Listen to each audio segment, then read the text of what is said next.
Was it a joke or was it a mistake? That moment was the turning point. Laughter, applause, and cameras, but in the midst of it all, an unexpected tension rose. The silent gaze across from her made Karoline question her own confidence in an instant. No one had realized yet. In that room, real power wouldn't be claimed with words, but with a single glance. This wasn't just a TV show, it was a battle of power and silence. So, who do you think will be the real winner? The studio lights gleamed down, the hum of the audience filling the air, but there was something different in the atmosphere tonight. Karoline Leavitt, a rising star in political circles, sat confidently on the stage of American Spotlight, ready for her moment. She had prepared for this appearance meticulously, knowing exactly how to charm the cameras, how to engage the audience, and how to keep the conversation flowing in her favor. The audience, a mixture of political enthusiasts and curious onlookers, was already buzzing with excitement, waiting for the insights and opinions of the conservative rising star. The host had already given a quick rundown of the topics they would cover, and Karoline had expected the usual questions she knew how to answer with ease. The set, as always, was pristine. The polished table gleamed under the soft studio lights. The host, a seasoned veteran, sat beside Karoline, ready to guide the conversation. Jasmine Crockett, her counterpart for the evening, sat on the other side, calm and collected, her expression unreadable. She hadn't said much since the show began, keeping her distance from the conversation. She wasn't here to make waves, it seemed. She was simply there, watching and waiting. But Karoline didn't mind. She was here to dominate the stage, to guide the narrative in her direction, and so far, everything was going according to plan. As Karoline spoke, her voice resonated with confidence. She made bold statements about the growing divisions within society and her beliefs about political correctness. The audience ate it up, applauding after each remark, nodding in agreement, affirming her points. Every word felt deliberate, every pause timed just right for maximum impact. She was in control, and she knew it. The cameras, angled perfectly, caught every flicker of her expression, every subtle shift in her body language. The host, not missing a beat, echoed her sentiments, validating her points. But as the discussion shifted towards the media's role in politics, Karoline let her guard down just a little. She made a comment, one that was subtle, almost casual, but packed with meaning. Sometimes people are invited onto these shows not because they have something important to say, but because they fit the image the media wants to present. It wasn't the first time Karoline had made a remark like that. She had done it before in interviews, always careful to mask it as a joke, a light-hearted comment. But this time, something shifted. The air in the room, once light and full of laughter, became heavier. For the first time in the interview, Jasmine, who had remained silent up until now, placed her pen down and looked at Karoline.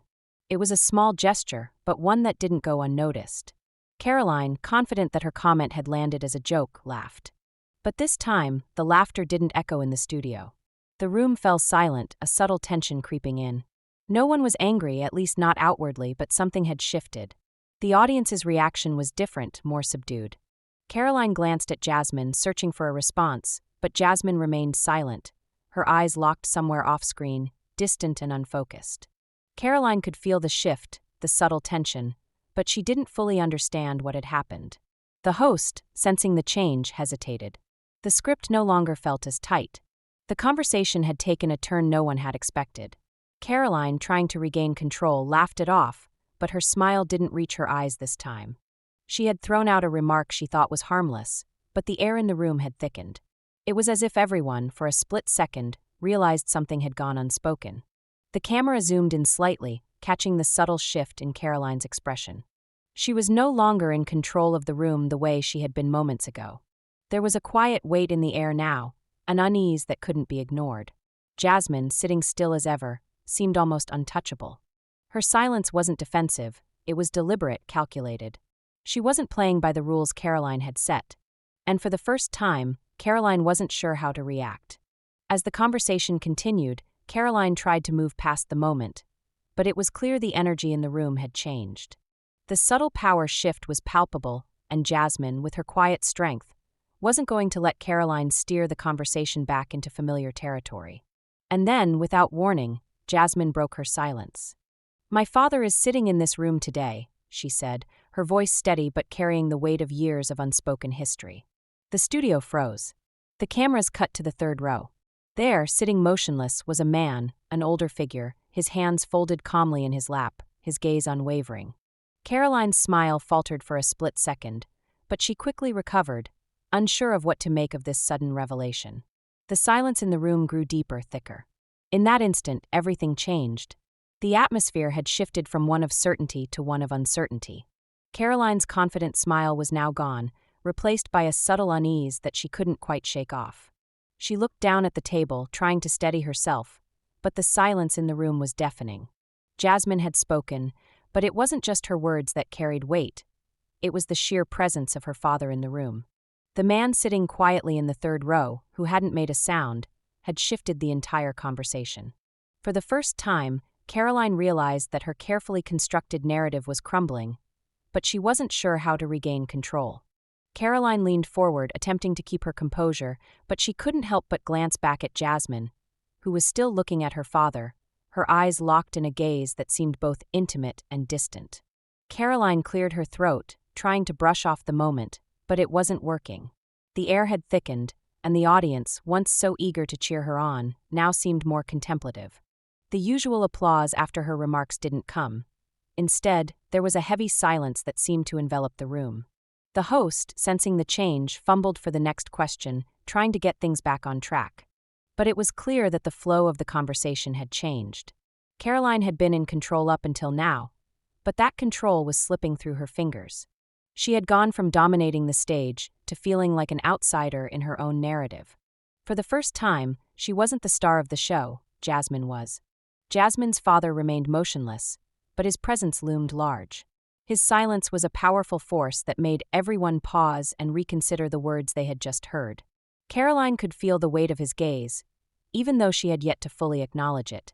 It was as if the room had turned into a stage for a much deeper conversation, one that had little to do with the topic at hand, but more with something unspoken that had now come to the forefront. Karoline tried to speak again, this time choosing her words more carefully. "I wasn't trying to offend anyone," she said, her voice shaking ever so slightly. "It was just a joke. A light-hearted comment." She forced a smile, but the words felt hollow. Jasmine's eyes flicked back to her, not in anger but with a quiet resolve. She didn't say anything. She didn't need to. Jasmine's silence was her response, and it spoke louder than any words Karoline could offer. Karoline realized then that the story had shifted. This wasn't about politics or public relations anymore. It was about something much more personal, much deeper. It was about history, identity, and the way we speak about others without truly understanding their experiences. Jasmine finally broke the silence, but it wasn't in the way anyone expected. "This isn't about politics," she said, her voice steady. "It's about respect.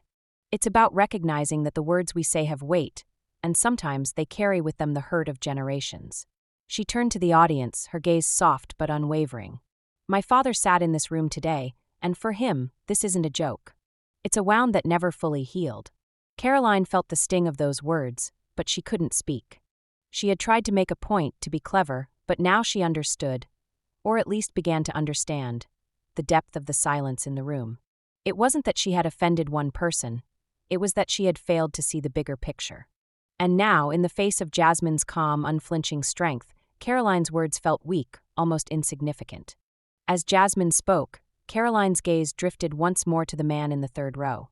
His eyes, still fixed on her, held a quiet strength that Karoline couldn't ignore. She had been so focused on her own narrative, her own story, that she had failed to see the story of those around her, of those who had lived through the very things she was now joking about.